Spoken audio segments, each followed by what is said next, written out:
Okay, so let's start again with Maya right here for the animation package. The timeline, as you can see, is right here. Okay, and you have two sets of numbers right there and right here.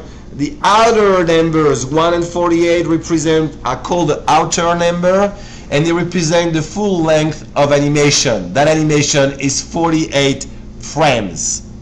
You have one frame, alright, and you need another frame, another frame, another frame, like one picture basically, like a flip book. Okay, depending on the format you're working for, alright, it's gonna be a certain amount of speed, a certain different speed will require a different amount of frame per second. In video game, you should be animating at 60 frames per second. Okay, to change that up, you go right here, and you go into the little right there, little square right here, red, and you click on animation preferences. Okay, and you make sure that you click on other, and you put 60 FPS, 60 in the frame per second other speed. Okay, and we're talking frame per second, and we say save. All right, now those numbers right here means that right now we at 60 frames per second. I'm going to change number 48 for 60 right here.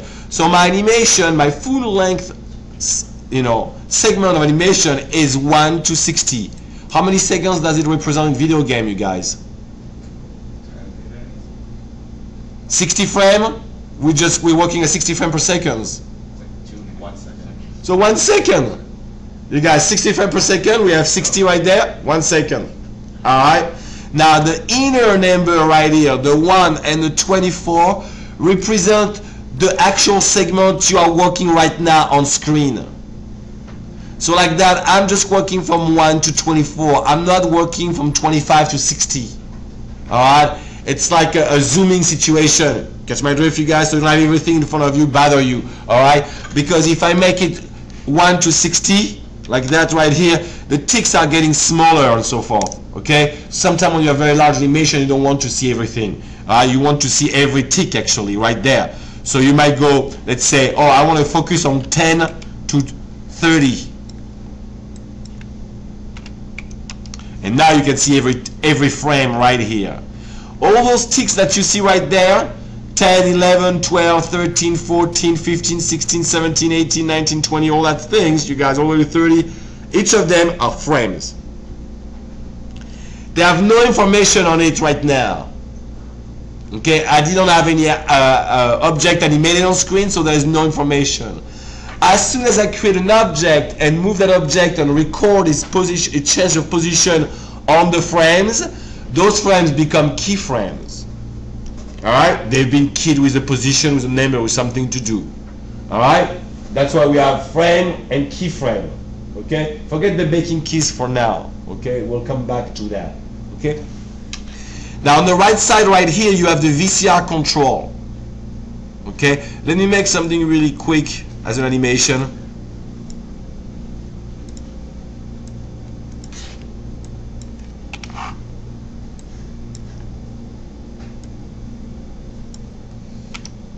Right here I have an animation. Alright, you have the VCR control right there, the play.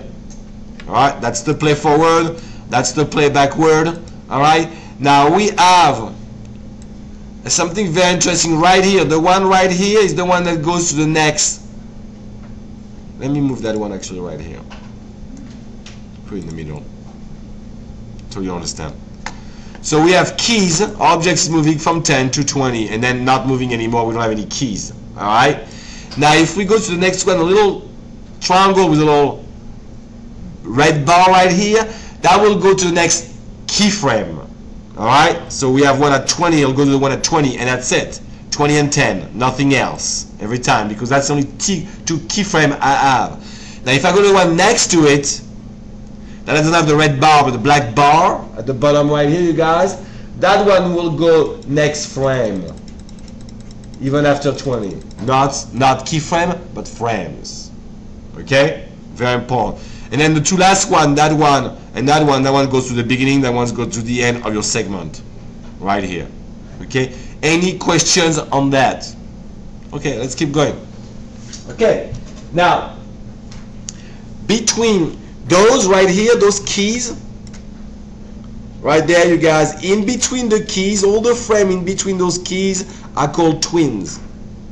It's called twinning to go from one key poses to another key poses.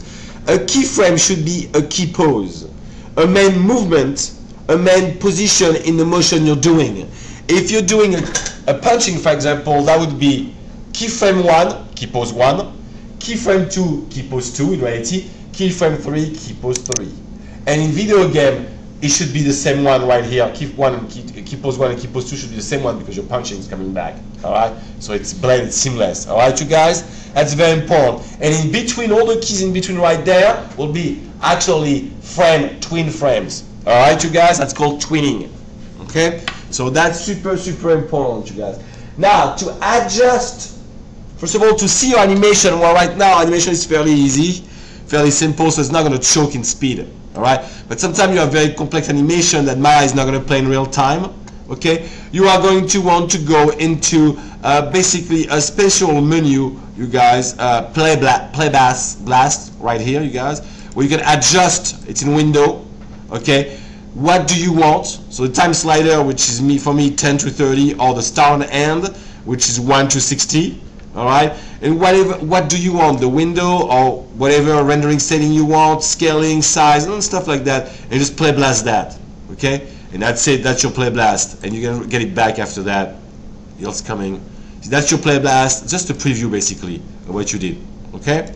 Now, after you play blast, frame per second, everybody understand that, you have basically two main tools that's going to let you adjust, you know, the way your animation is going to look like for the timing and the weight. Okay, most of the time the weight is in the curve editor and the timing is in the DS, but I never use the DS because in the curve editor you can change the timing too, and you can change the timing right here also, you guys, in the actual timeline by all those red keys you see, those red tick right here, those are the keys. If you go on it like that, when you right click on it, you can copy, cut, and paste those keys. So I can copy that key, you know, and paste it wherever I want.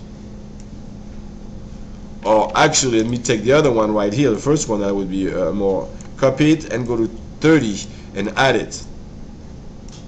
See, and then we have a loop. All right.